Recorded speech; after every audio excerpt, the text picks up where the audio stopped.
In the centre of the old part of the cathedral now.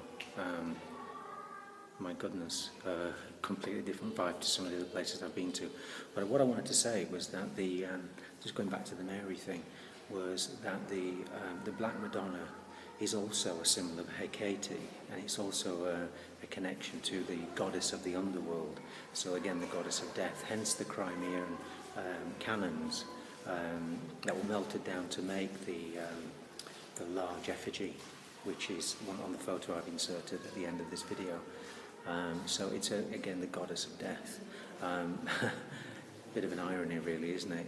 The idea of what the goddess is meant to be, but in its reverse symbolism, it's meant to mean something else. So yeah, I'm just going to keep walking around and having a look. But I've been here before. I've been here plenty of times, and it's just completely at odds with the cathar. The other side to this place, which is important, is the pilgrimage, or the pilgrimages that go from here right down to Santiago, which is the Saint Jacques de Compostelle.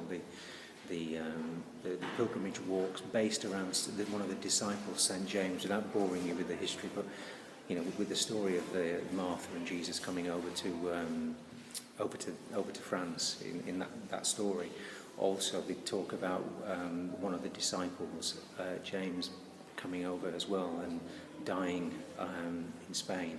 Hence the pilgrimage and the Catholic, stuff that relates to that. So the actual scallop shell is another symbol that, like the one in the Shell logo, is used as a pilgrimage. But what people don't realise about the pilgrimage is that the pilgrimages were a form of punishment for medieval, Roman Catholic, the Roman Catholic Christian Church. It was almost a penance. You were made to walk, to be penitent, to often people that were given a sentence or excommunicated or whatever, that had to do the pilgrimage. So it's not something that was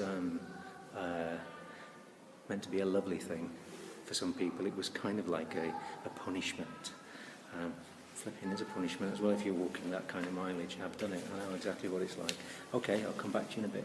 Yeah, I don't know whether you can hear me, I hope you can, but there she is. Look, there's the Madonna, overlooking the one I've been telling you about, the one with the melted down cannons from the war. You actually used to be able to climb her at one time and go in. It was a great view. I don't know whether you can now, but I used to be able to.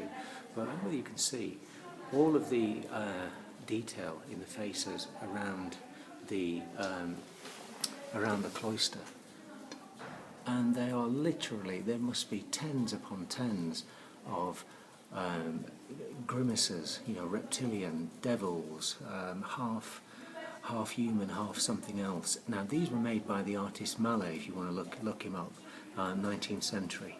But they were based on the medieval Gothic and also some of the Romanesque stuff, but mainly Gothic.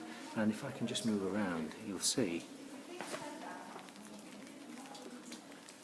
I mean, the rain's coming down as well, which is not making it easy, but you see some of the faces. I'll insert some at the end. I mean, I'm just skimming them here. There you go. That's a nice one, isn't it? Look at that with a gob wide open.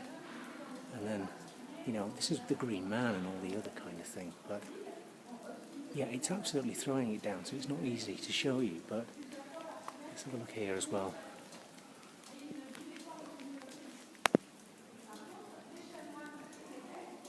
There's a smiley devil. You see, look, all of them looking down. Anyway, I don't think they were put there for merely decoration.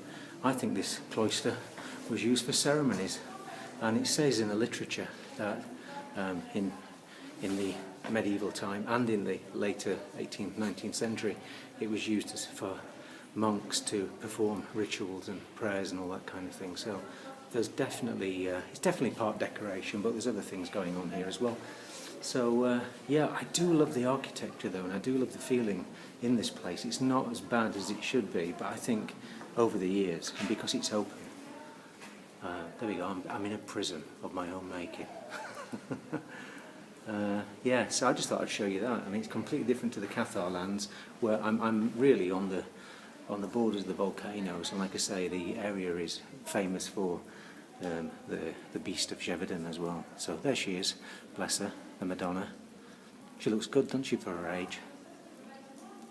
Remember, it's not the Madonna, it's Isis and Horus, Semiramis and Tammuz, as in the Thames. That's why you've got the Valley of the Kings in France, which runs from Orléans all down through central France, and with the Loire, and you've got the Thames, and you've also got the Nile, and they've all got the same goddess. Here it's the Black Madonna, over in Egypt it's Isis, and we have, you know, the good old Christian Virgin Mary. It's all the same thing, but it's just an expansion of the religion that's been talked about by tons of people over the years. Anyway, I'm going for a walk around the cloister like a monk, and I will see you at some point later. Ta-ta.